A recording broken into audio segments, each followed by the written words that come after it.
파악이라고 하는 용어는 사실 지금 없는 용어입니다. 제가 밑에 있는 옴스테드형 패러다임 하는 것은 옴스테드를 그 주의를 우리가 추구하는 그런 식으로 해봤다면은 이제 이거는 산업화 시대 때의 어떤 유물로서 거의 한계에 왔고 새로운 패러다임으로 좀 진화를 해야 된다. 이런 맥락에서 투자를 하는 겁니다. 이게 루빅 하는 사람이 시인데 너무 멋있더라고요. 봄의 정원으로 오라. 이곳에 촛불과 숲과 꽃이 있으니 만일 당신이 온다면 이것들이 또한 무슨 의미가 있는가? 만일 당신이 오지 않는다면 이것이 무슨 의미가 있는가?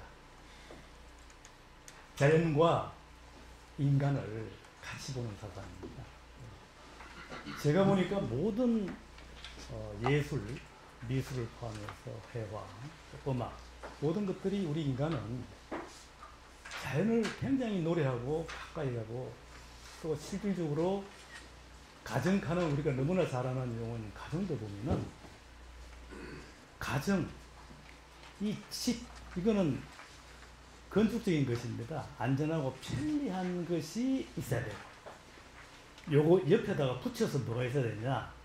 인간의 본성과 영혼을 정서적으로 안정시키는 여주, 그리고 치유하는 것, 정원입니다.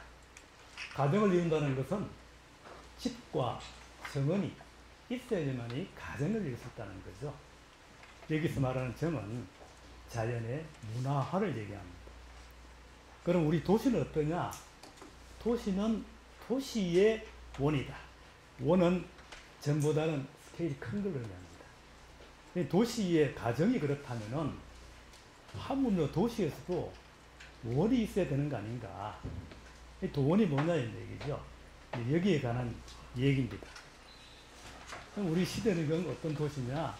이런 시대라는 거죠. 디지털 시티의 도시가 바로 오늘날의 시대라는 거죠. 도원이 안 보이는 것입니다. 보니까 도심에. 이게 올해에 7월 말에 서울시의 광화문 광장을 적외선으로 촬영한 것입니다. 거의 바닥에 40도 정도 뜨거운 열기가 팍팍 올라오는 이런 도시고요. 도시뿐만 아닙니다. 이 우리나라 주변에 보면은 여기도 36도 정도의 바닷물이 온도가 높아졌다. 이렇게 지금 보고가 되고 있습니다. 자연이 우리가 불렀던 자연은 이런 식으로 지금 우리한테 다가온다는 거죠. 그래서 도시가 만약에 자연으로부터 격리된다면 어떻게 될까? 여러 가지 물리적 현상들이 나타납니다. 도시 폭염부터 해서 도시 홍수, 해안선상, 미세먼지 정도, 수자 온도가, 대교시의 평균 기온이 올라가고, 대기오염이 시골 한 10배 이상 올라간다. 태양광의 양이 더 약해졌답니다. 요거 같으면 전혀 문제가 없죠. 문제는 요게 영향을 미친다는 겁니다. 암 발생률이 증가되고 기관지염 이런 것들이 물리적 기한이 오게 되고요. 더구나 정서적으로는 적대감, 이기주의, 정신분열증, 신경증 이런 것들이 굉장히 정신적인 스트레스 때문에 정신이 병이 된다는 겁니다. 장수율도 당연히 시골보다 낮고요. 인간관계나 사람들의 교제수가 점점 줄어듭니다. 커뮤니티성이 점점 떨어지는 거죠. 왜냐하면 복잡하니까. 그럼 왜 도시는 이렇게 되었냐는 거죠. 원인은 과학입니다. 그 이전에 우리가 종교에서는 이런 현상을 볼 수가 없었는데 17세기에 16세기, 17세기에 걸친 프랜시스 베이컨 하는 사람이 이 양반이 저는 주 원인이라고 생각합니다. 이 양반이요 어떤 주장을 폈는가 하면 그 당시로서는 굉장한 주장이었어요. 당신의 눈을 자연으로 돌려 그 자연을 지배하는 통일된 힘을 발견하라. 그리고 자연의 성과 요새에 진경하여 점령하고 극복하라. 이게 고전 과학의 태동의 철학적 시작입니다. 자연에서부터 이 양반은 신을 밀어내기 시작하는 거예요. 그 다음에 데카르트가 득석받아가지고 말이죠. 인간이 자연을 지배하고 기술을 개발해 인간의 본질을 추구해야 된다. 개선을 추구해야 된다. 이라고 이 양반이 뭘 주장했는가 하면은 이 자연의 거대한 힘과 작동 원리에는 어떤 물체와 물체의 움직임이 있는 것. 이것으로 자연을 분석해낼 수 있다. 자연은 이런 것이다. 하고 이제 크게 말해서 위치와 공간 이런 쪽으로 이 사람을 철학을 했고 이걸 설파하기 시작했습니다. 그러다가 17세기, 18세기에 들어와서 드디어 뉴턴이 베이컨과 데카르트가 했던 철학을 수학적으로 풀어내서 완성을 시킵니다. 특정 사물의 움직이면 초기의 움직임까지 주어지는 일정한 선을 그리며 가역적인 운동이 일어난다. 다시 말해서 운동의 법칙을, 이 양반이 중력의 법칙이 되는 바, 이걸 이 양반이 수학적으로 증명했다는 거예요. 결정적입니다. 이게 뭘 했느냐, 이런 고정과학의 핵심인 운동의 법칙, 일정한 각도로 공간의 힘과 방향을 쏘면은 반드시 사물은 클라이막스를 때리고는 밑으로 떨어진다. 경로가 자동적으로 생긴다는 거죠. 공간과 위치가 자동적으로 규정된다는 겁니다.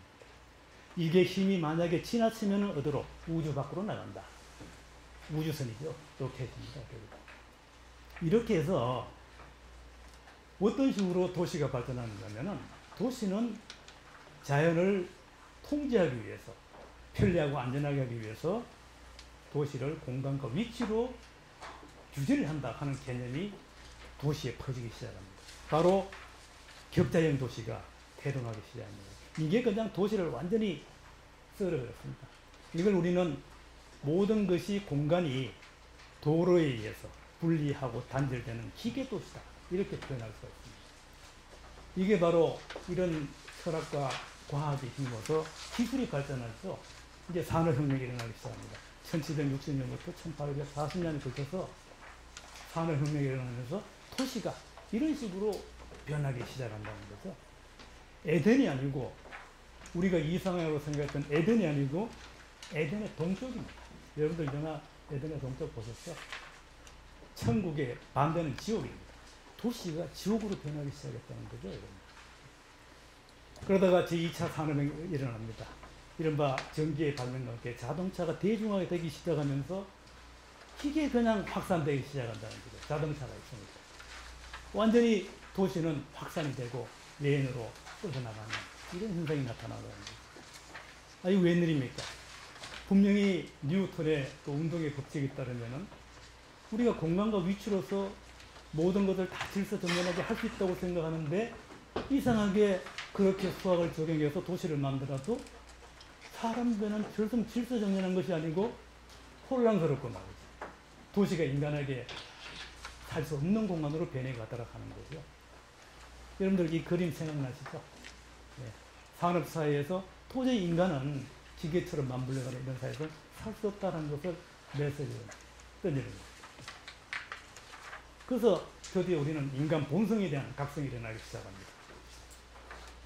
바로 우리의 유전자 속에는 1.6%의 문화유전 형질과 98.4%의 생물적인 유전 형질이 있는데, 이게 1.6%가 도시를 향해서 막 나가니까 94.4%의 생물 유전 형질이 브레이크를 빡 걸기 시작합니다. 야, 못 살겠다, 안 되겠다, 뭔가 좀 방법을 찾아라는 거죠.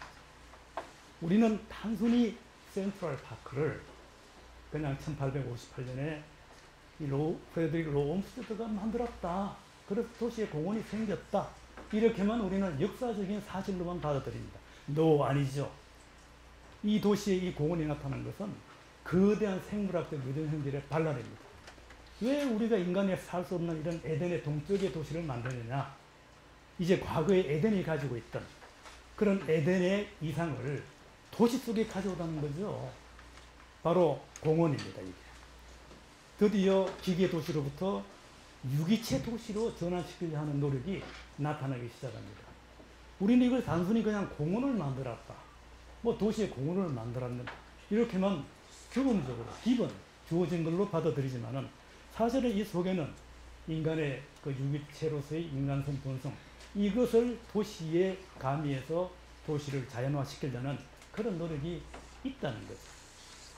이걸 우리는 뭐라 그러는가 하면은 옴스테디즘이라고 얘기합니다. 도시의 빈 공간에다가 자연을 도입해서 도시의 어떤 그 녹색의 섬으로 만들자는 주의, 옴스테디즘입니다. 이게 우리가 에덴의 동산에서 가지고 있던 가든 아이디어를 넘어서 이제는 파크, 도시의 파크 아일랜드로 진화하는 겁니다. 그래서 특징은 뭐냐면은, 이런 도시 속에서 전적으로 도시의 자연을 잡아놓자, 도입하자. 이런 식으로 이제 유기체 도시를 만들려고 노력하는 거죠. 그런데 이거 보시다시피 이거는 녹색의 섬입니다. 이거는 거대한 도시의 일부분. 결국은 이거는 도시의 진통제고 마취제밖에 안 된다는 거죠. 도시를 치료할 수 있는 거로는 한계가 있다 하는 그런 겁니다. 그런데도 불구하고 이런 녹색의 섬이 주는 이 도시적 효과를 보면은 경제성에 대한 평가입니다. 2007년도를 보면은 이게 센트럴 2007년도 기준인데요. 경제 효과가 3억 9,500만 달러, 3,780개 일자리가 여기에 창출된다는 거죠. 더구나 인접 지역의 부동산 가치가 177억 달러로 상승되고 그 지역 맨하탄 지역의 8.1%에 해당되는 부동산 가격이 여기서 올라간다는 거죠. 또 그 맨하탄 전체 지역의 상승률에 비해서 이거는 엄청나게 115% 정도 높은 그런 주변 지역이 올라간다는 거죠. 물론 우리가 젠트리피케이션 가는 그런 것도 사회 문제도 생각할 수 있지만은 이 녹색의 섬이 주는 그런 경제적 효과는 굉장히 있는데, 비록 이런 물리적인 효과만, 경제적 효과만 되는 게 아니고 간접적으로 부산물적으로 생기는 효과를 보면은 이게 있음으로 해서 주변에 건강 정진이 되고 보험료가 낮게 들어가고 열섬 완화, 지구 온화 이런 환경적인 효과가 생기게 되고 관광 수익이 1년에 1,000만 명이 옵니다. 센트럴 파크. 이 1,000만 명이 오면은 1순위가 센트럴 파크입니다. 여기에서 엄청난 관광 수익이 떨어지고 또 일부러 주변에 있는 사람들은 자연을 찾아가는 그런 불필요한 이동을 없애기 때문에 경비도 적게 할 뿐만 아니고 또 환경적으로 더 좋아지는 이런 그게 된다는 거죠. 그러나 단순히 공원만이 아닙니다. 1858년이었다면 1901년에는 이게 영국의 정원도시, 우리는 이제 전원도시라고 지금 해석이 되어 있는데 정확하게는 가든시티입니다. 정원을 중심으로 해서 도시를 만들겠다. 그리고 정원이 중심되는 도시를 만들겠다. 이거 우리 하나의 도시의 새로운 신도시 유형이라고 우리는 받아들이고 있는데 관점을 바꾸면은 앞에 에덴의 그 동쪽에 있는 도시, 그런 귀계 도시에서부터 이제는 유기체 도시로 전환시키려는 노력의 하나의 필요라는 거죠. 관점을 한번 바꿔보자는 겁니다. 그러다가 르 꼴비제는 1920년대에 더 발전시킵니다. 많은 인구 도시화, 이것을 해결할 수 있는 방법이 있냐? 도시를 밀도 있게 고밀도로 개발하자 해서 이 양반이 고밀도 개발을 안을 내놓습니다. 빛나는 도식 하는 제목으로 해서 모델을 제시해놓고 이 모델이 오늘날의 이게 프로토타입이고 이게 오늘날의 형태, 변형된 형태입니다. 아파트 단지죠. 이 꼴비제는 사실은 이걸 주장을 했지만은 사실은 꼴비제가 노린 것은 확 뒤집어버리면은 자연을 어떻게 도시에 끌고 들어오느냐, 어떻게 기계 도시를 유기체 도시 만드느냐, 이런 데에 꼴비제는 관점을 가지고 있습니다. 그래서 이 양반이 그럼 정말 이게 사실이냐? 사실입니다. 왜냐하면은 꼴비제가 이 인도의 찬디가르 하는 신도시를 만들었는데 이 양반이 만든 신도시의 모양이 이런 겁니다. 유기체 도시입니다. 이 양반이 그리드의 기계 도시 패턴을 넣으면서도 거기에다가 자연의 유기체를 도시하고 섞으려고 노력을 했다는 거죠. 실제 이 사람이 컨셉을 다른 것도 뇌요, 심장 협회요, 또 이 동맥으로서의 어떤 혈관이요, 완전히 유기체를 모델해서 도시를 만들었다는 겁니다. 도시를 어떻게 유기체 도시화하느냐, 꼴비제의 핵심 주제였다는 겁니다. 이게 미국으로 넘어가니까 1920년대 다시 이 페리의 걸림지구 패턴이 나는 거예요. 우리는 도시의 패턴만 생각하는데 지금까지 관점을 뒤집으면은 도시 안에다가 사람들 차량을 배제하고 공원과 학교, 교회, 커뮤니티, 사람 중심으로 도시를 만들자. 에덴의 도시를 만들자는 거죠. 이거 이상 다른 말입니다. 그러다가 1950년부터 2010년에 걸쳐서 3차 산업이 일어납니다. 완전히 세상의 패러다임이 바뀝니다. 경제가 제품 경제에서 경험 경제로 바뀌게 되고 변화가 엄청 빠르게 일어나고요. 복잡하고 불확실하고 그런 것 가정으로 생기고 유기체계로 되고 본성강유나 이상한 지금까지 볼 수 없는 용어가 막 나타나기 시작합니다. 이른바 정보혁명이죠. 앞에서 뉴턴이 동력학의 고전 과학을 했다면 이때 나타난 과학이 이른바 열역학의 법칙과 양자역학하는 게 나타납니다. 양자역학이야말로 현대과학의 핵심을 이루고 있는 거죠. 오늘날 디지털 모든 것들은 양자 역학에서부터 떨어져 나온 겁니다. 모든 사물은 이렇게 고정되어 있는 것 같지만은 실제는 이것조차도 고정되어 있는 것이 아니고 움직이는 것이다. 흐름을 타는 것이다. 그래서 이때 또 과정 철학이 나타나기 시작합니다. 화이트헤드 하는 사람이 과정 철학을 만들어내죠. 그래서 이 과정 철학, 움직이지 않는다, 불확실하다 이런 것들이 사실 정보혁명의 핵심적인 과학적 배경이 됐다는 거죠. 고정되어 있는 위치가 아니고 물체가 아니고 항상 새때 물고기 때처럼 변화해가는 상황에 따라서 움직여 나가는 이런 세계가 드디어 열리기 시작한다는 거죠. 이런 결과 도시는 어떻게 되느냐? 더 빠르게, 더 광력적으로 이제는 광 케이블을 깔면은 도시는 멀리까지 확산돼 나갈 수 있으니까 가속적 도시화는 더 일어나고 확산은 더 빠르게 일어난다는 것들이죠. 결국은 이제는 과거에는 국가가 도시들의 집합이 아니고 세계는 국가들의 집합이었는데 이제는 도시가 곧 세계가 되는 이런 세상으로 3차 산업혁명을 통해서 세상이 바뀌기 시작했다는 거죠. 이제는 국가의 경쟁력이 아니고 도시의 경쟁력이 있어야지 국가가 번성한다는 겁니다. 완전히 개념이 달라지는 거죠, 이제. 자, 이런 상태에서 우리가 살고 이 도시 어떻게 해야 될 것이냐는 얘기죠.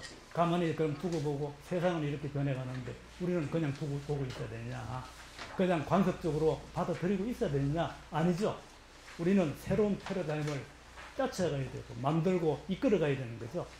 그래서 우리는 여기에 기반을 그냥 단순히 물리적인 현상에 두서는 되는 게 아니고 이제부터는 인간 본성에 디지털화 될수록 우리는 인간 본성의 각성 이걸 우리는 찾아야 됩니다. 과연 인간의 본성이 뭐냐 말이에요. 우리는 인간의 본성을 살릴 수 있는 도시는 어떤 도시가 돼야 되냐. 이쪽으로 이제 완전히 철학적으로 바뀌어야 된다는 거죠. 그게 앞에서 제가 두 번째 얘기하면 바로 이제는 지금까지 1.6%의 문화유전 형질이 우리가 20만 년 전부터 우리 인류를 진화시켜 왔다면은 그래서 도시를 만들고 이렇게 왔다면 이제는 도저히 살 수 없는 도시를 98.4%의 생물적 유전형들이 드디어 각성하고 이제 힘을 받는다는 거죠. 생물적 유전형들은 1.6%가 조금 나갈 때는 가만히 두고 보지만은 너무 지나치게 나가면은 얘가 절대로 두고 보지 않습니다. 우리 인간 본성을 두고 보지 않는다는 거죠. 그러니까 도시가 어떻게 달라지느냐? 이제 산업화가 되고 정보화 사회가 가니까 도시에 빈 공기들이 나타나기 시작하는 거죠. 군 부대들이 이전되고 말이죠. 이런 것들이 막 나타나기 시작하는 거죠. 그러니까 제때다 싶어가지고 도시 속에 있는 그런 빈 공지에다가 여전히 홈스테이디즘 같은 그러한 패러다임이 자리를 잡습니다. 뭐냐? 전부 다 공원으로, 생태공원으로 다 만들어줍니다. 독일에 있는 베를린부터 해서 뭐 디어스 파크, 뭐 니덴베르크 파크 할 것 없이 전부 다 디셀도르크 막 공원으로 다 만들기 시작합니다. 98.4% 생물 유전 형질의 대발랄이. 그럼에도 불구하고 여전히 도시는 점적인 공간, 그 자연으로서 한계에 머물고 있다는 거죠. 그러다가 영국에서 이제 어반 빌리지 운동이 일어납니다. 도저히 도시가 이래서 못하겠다. 인간답게 좀 사는 도시를 만들자 해서 이 찰스 왕세자를 중심으로 해서 어반 빌리지 운동이 일어납니다. 도시를 과거의 중세시대 때 살았던 유기체조처럼 한번 만들자. 사람 중심, 자동차 중심 말이죠. 그리고 주상과 주거과 상업이 혼성되는 이런 도시를 만들자고 하는 운동이 일어났습니다. 어반 빌리지입니다. 이런 거. 예. 그러다가 다음에 일어난 게 뭐냐면 영국에서 다시 컴팩트 시티가 일어납니다. 야, 이 도대체 말이지 이런 것들이 시골에서는 어반 빌리지 형식이 되는데 도시에서는 도저히 이게 방법이 없다. 앞에서 본 것처럼 너무 도시가 기계화되고 콘크리트 아스팔트로 덮어 있다. 그러니까 아이디어를 내는 게 컴팩트 시티를 만들자. 야, 도시를 한 지역에 몰아서 고밀 고층으로 지었자. 우리는 지금까지 그런 각도로만 돌아왔습니다. 아닙니다. 이 컴팩트 시티의 배경에는 바로 이 공간을 어떻게 자연을 끌어오고 환경 오염 요소를 줄이며 에너지를 줄이고 사람들이 쾌적하게 생활하고 할 수 있을 것인가. 이런 관점에서 이 컴팩트 시티가 나온 것이지 이 컴팩트 시티를 위해서 이게 온 건 아니라는 거죠. 왜냐하면 고층 빌딩 올리면 끝나지. 그러나 컴팩트 시티는 분명히 지향하는 것이 뒤져보면은 보행, 자전거, 녹지, 주상복합 건축물 이런 걸 해서 사람답게끔 살아보자. 이런 식으로 컴팩시티가 출현을 하게 됩니다. 유기지 도시가 이런 거죠. 그러다가 다시 뉴 어바니 쪽으로 지나갑니다. 기존에 미국에서 말이죠. 지금까지 그 슈퍼블록 쪽으로 늘 꼴비제가 만들어 왔는데, 아니, 그게 너무 자동차 중심의 도시가 되는 것 같다. 이제는 좀 사람이 좀 살 수 있는 사람다운 도시를 만들어보자. 뉴 어바니즘이 미국에서 일어나게 됩니다. 뉴 어바니즘의 특징은 첫째, 사람들이 인간답게 살 수 있는 도시 공간을 만들자. 사람 중심으로 좀 만들자. 그래서 연도형 도로를 만들어서 여기에 상업과 주거를 같이 해서 옛날에 중세시대처럼 좀 그렇게 만들자. 그러면서 중요한 게 있습니다. 이 농촌에서부터 도시까지 끊임없이 자연을 끌어들이자. 이 두 가지 컨셉이 들어있습니다. 뉴 어바니즘입니다. 그런데 이 뉴 어바니즘 지나가는 뒤에 1997년도에 랜드스케이프 어바니즘 하는 게 다시 나타납니다. 아, 이건 결정적이죠. 환경 변화갑니다. 자, 이제는 도시를 이렇게 그냥 빈 땅, 빈 터에다가 녹지를 도입해서 자연을 도입하는 시대보다는 아니다. 이제는 쇠퇴된 노후 인프라를 통해서 이거를 오히려 공원으로 만드는 쪽으로 이제 새로운 각도로 진전이 된다는 거죠. 왜냐하면은 홈스테이디즘과 같은 빈터를 찾아서 공원을 만드는 이런 것들은 이제는 도시에서 더 이상 가능하지 않다는 거죠. 그래서 이 우리 서울의 7017로 어떤 거 이런 것들이 이렇게 해서 나타납니다. 우리는 이걸 뉴 어바니즘, 랜드스케이프 어바니즘이라고 얘기합니다. 도시를 유기체 도시로 만들자는 거죠. 이런 맥락에서 봤을 때 이 하이라인도 엄청난 경제적 효과를 유발하고 사회적 효과를 낳습니다. 주변 부동산 가격이 그렇게 쇠퇴된 지역이 103%가 올라가고요. 20억 달러 투자가 생기고, 또 우리 서울의 청계천 근교도 30 내지 55% 주변의 상승이 올라가죠. 주변이 상업, 문화, 환경 등으로 활성화되더라 하는 그런 얘기죠. 여기서 제가 그거 얘기는 하지 않겠습니다. 젠트리피케이션의 얘기는 하지 않겠습니다. 어쨌든 이런 운동이 일어나면서 이제 여기에 이른바 보스턴의 빅피크가 됩니다. 그 거창한 도시의 교통 인프라를 밑으로 잡아였고 위를 공원과 도시의 업무가 뒤섞어버리는 이런 쪽으로 이제 나가고 있다는 거죠. 그래서 이런 것들을 도로를 지화하고 지상부로 공원화하는 것들이 어느 순간에 마치 약속이라 한 것처럼 미국을 뿐만 아니고 다른 스페인, 스위스, 우리나라 해서 막 나타나는 얘기죠. 우연이 아닙니다. 도로를 이런 식으로 밑으로 잡아줬고 위에를 공원하는 겁니다. 이게 바르셀로나 지역의 이 부분이 이제 입구 들어간 지역이고 위에를 공원으로 만든 지역입니다. 아, 이건 또 아무것도 아닙니다. 미국의 달라스에 있는 중심, 완전히 다운타운 스트리트입니다. 그 가운데 있는 도로를 이런 식으로 지화해 뿌리고 위에 이런 식으로 공원으로 만드는. Why not? 왜죠? 우리가 지금까지 만들었던 도시하고는 전혀 다른 방향으로 현상들이 나타난다는 거죠. 그래서 위에는 이런 식으로 도시에 놓고 사람들에게 공간을 제공한다는 얘기입니다. 그래서 지금까지는 약하다는 얘기죠. 이거는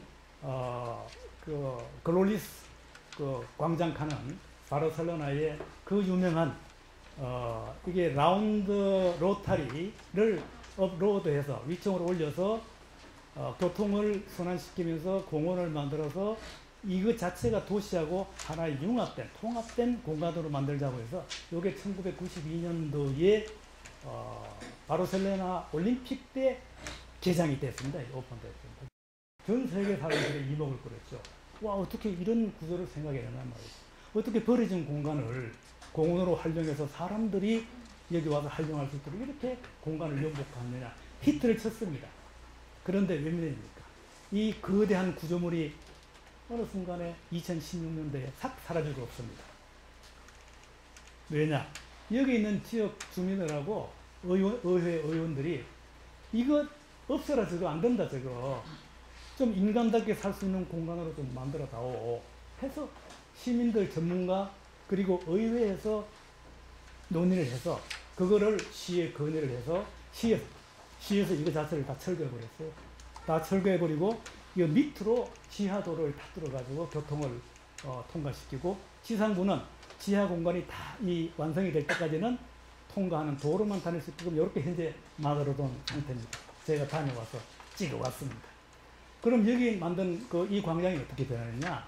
단순히 그 라운드 로타리 형식의 이 공간이 싹 없어지고 이 지역을 엄청나게 확정해서 이렇게 와서 도시를 재자연화하는 쪽으로 방향을 틀었다는 거죠. 이거 재밌지 않습니까, 여러분들? 인프라를 없애고 우리가 그렇게 중요하게 생각하는 SOC를 헐어내고, 그것도 1992년도에 완성된 것을 헐어내고 세계에서 제일 잘 됐다고 평가되는 것을 걷어내고, 이런 식으로 재자연화를 시도했다는 거죠. 제4차 혁명이 이제 일어납니다. 이 제4차 산업이 일어나면서 또 한 번의 큰 변혁의 세월의 발언이 일어납니다. 물리학, 디지털 기술, 생명공학 이런 것들이 그룹적으로 융합을 하기 시작해서 결국 우리는 인공지능, 또 이 빅데이터, 마물 인터넷, 자율자동차, 로켓, 가상현실, 3D 프린팅, 요거 4D 바이오 프린팅입니다. 이거 미치는 겁니다, 여러분들. 여러분들 조금만 한 10년간만 건강 유지하십시오. 이제 간이든 흡하든 뭐든 이제는 4D 바이오 프린팅을 통해서 우리의 생체로 만든 것을 교체할 수 있다는 거죠. 이렇게 돼가면은 세상은 달라집니다. 우리 유발 하라레가 얘기했던 이른바 호모 데우스로 쪽으로 우리 사람이 진화해 간다는 거죠. 더 이상 사피엔스가 아니고 영원히 이런 것들을 통해서 죽지 않는 그런 사회로 나간다. 이렇게 지금 얘기를 하고 있죠. 그러면 결국 우리 도시는 어떻게 변하느냐? 순식간에 이제 스마트 시티로 변해갈 수밖에 없다는 겁니다. 필연입니다. 이렇게 할 수밖에 없습니다. 이제 지금 우리는 4차 산업에서 디지털 도시를 산업적으로 지금 이제 생각하고 있지만은, 이거는 뭐냐면은 전적으로 도시의 재구조화를 의미합니다. 기존에 우리가 이런 도시를 형성해 왔지만은 만물 인터넷 이런 쪽을 자율주행차 이런 모든 시스템이 달라집니다. 도시의 시스템이. 이제는 주차장, 도로, 복잡함, 이제 스마트 시티가 완성이 되면은 전부 다 자율로 다 통제가 되어요. 공간이 남아돌고 말이죠. 대신에 사람들은 할 짓이 없어요. 여가 시간만 늘어난다는 거예요. 일자리 자꾸 줄어들어요. 뭘 해야 되냐, 사람은. 결국은 도시를 이제는 인간적으로, 인간 본성 기반의 그런 공간으로 우리는 도시를 전환시켜줘야 될 숙제를 남게 된다는 거죠. 이게 도쿄에 있는 그 도시 기풍이 하나 따겠습니다. 이게 메기저 센터 타는 건데요. 암 환자들이 여기에 모여서 치유하고 하는 그런 곳입니다. 왜 대도시 곁다리에 붙어서 그 지독한 암을 앓는 사람들은 이렇게 자연을 있어야만이 암을 치료할 수 있는 거예요. 인간 본성은 결국은 이 생물학적인 것을 벗어날 수 없고, 그것을 생물학적인 것을 문화적으로 해석해서 하는 것에 대해서 우리는 본성적으로 저항할 수 없는 그런 것에 부딪힐 수밖에 없다는 거죠. 그러나 안타깝게도 우리 도시에는 토원을 위한 빈 땅이 더 이상 없습니다. 우리가 서울시에서 2020 연도에 그 공원 일몰제를 해서 녹지가 이제 공원이 해제되지만 아직까지도 재원물이라든지 이런 것들의 해결 난망입니다. 아직. 더구나 이것은 그린벨트라든지 이런 외곽 지역에 지금 공원이 있지, 앞에서 제가 보여줬던 디지털 CC의 도심에서는 이런 공간을 찾아볼 수가 없습니다. 이 자연을 위해서 우리는 구입할 돈도 없습니다. 이제는 나타나는 것이, 새롭게 4차 산업혁명 시대에 나타나는 것은 랜드스케이프 어바니즘을 넣어서 이제 바이오 랜드스케이프 어바니즘 쪽으로 진화합니다. 이것이 저희들 학회가 추구하는 생명경관 도시입니다. 결국은 도시가 이런 자연이 작동하는 것처럼, 유기체처럼 작동하는 그런 기능과 구조가 이제는 도시 속으로 들어오는 이런 도시로 변해갈 것이다 하는 가능성을 우리는 이제 볼 수 있는 거죠. 그래서 우리는 이런 유기체적인 작동하는 경관이 보여주는 경관이 아니고, 자연이 생명이 작동하는 경관을 도시로 끌어들여서 도시와 융합시키는 작업, 이게 이제 새로 되돌아오는 바이오 랜드스케이프 어바니즘입니다. 이거는 전혀 다른 철학을 우리한테 던져줍니다. 그러면은 그 바이오 랜드스케이프를 추구하기 위해서는 그럼 어떤 걸 우리는 해야 되느냐? 우리가 과거에 도시에다가 이렇게 긴 땅, 긴 틀을 찾아서 공원을 잡아였던 이른바 홈스테이디즘의 어쩌다든 방법. 이거는 이제 한계가 왔고, 그거보다는 홈스테이디즘을 넘어서 이제 도시 자체를, 인프라 자체를 이렇게 자연하고 융합시키는 이런 인프라 파티즘으로의 진화가 일어날 수밖에 없다 인간 본성에 의하면은 이런 도시를 이제는 우리는 지향할 수밖에 없다는 거죠. 앞에서 보여줬던 우리가 단순한 하나의 현상으로 보여주는 것들이지만은 그 현상의 이면에는 깊은 인간의 본성과 관련된 그런 철학과 패러다임이 불쌍히 우리는 나타나고 있는데 우리는 그걸 보지 못하고 있다는 거죠, 이제. 그래서 이런 이제 인프라 파키즘이 간다면은 이 브루클린 100년 후의 모습을 이런 식으로 표현했습니다. 기존의 도시하고는 전혀 다른 구조예요. 이렇게 구획되고 단일되고 분리된 도시가 아니고 모든 공간들이 연결되고 매개되고 말이죠. 융합되는 도시 쪽으로 변해갈 수가 없다. 이게 외향적인 모양만 변해가는 것이 아니고 이 도시 자체가 유기체적으로 4차 산업혁명을 통해서 마치 생물체처럼 호흡하고 숨쉬어나가는 이런 시스템으로 갈 수밖에 없다는 거죠.